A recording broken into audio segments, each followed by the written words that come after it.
rayuwa ta banda tamkar ki mai sona,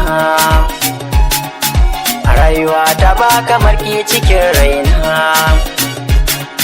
I love you ya iyalina. I love you, I love you, I love you, I love you too, mama mai yayana. Abinda da kike so shi za na yi miki,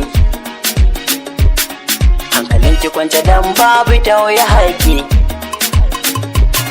Ba ni san ganin hawaye cikin idanki, kimin halarci shi za na yi miki. Kin jura dacin akwai babu mai zaisa, na samu guje miki. Kaɗan zan ba ku cikin labarinta, ta so ni da gaske kamar ta kashe kanta, sai da an katsane ta cikin digi danginta. Zagi da bugu in an gammani da ita, tausayi yasa na ce mata kawai mu haƙura, tunda na fara riki.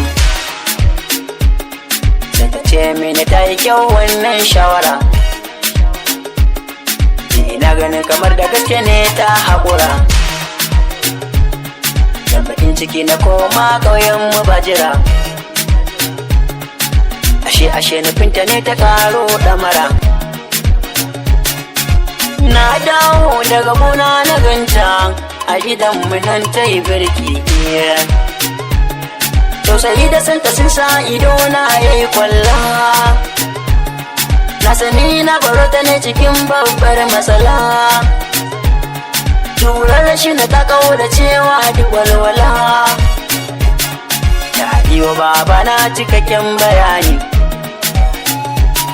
shi kuma ya yi alkawari za mu koma. Na dawo daga aiki, kafin na sauke kaya a keken shanuna, shi kuma ya haɗo mini dukan tufafina. Da na kammala ya ce min ni zo ga guri zauna, ya yi min nasiha ya ce aure yin Allah ne, in ya haɗa ba mai raba shi ko da shi wane. Ka bi ta kuje za a gyaro matsalar, zan zo in ba da sadaki. Haka muka tafi raina yana faman zulumi, ko za a ɗaura ko za a fasa nai tagumi. Da zuwa mun ka iske al'umma sun yau gangami, danginta sun amince aure a ɗaura, ni ko ina mamaki. Kin jajirce dole in yi yabanki, kin yi aure na zama baban 'ya'yanki.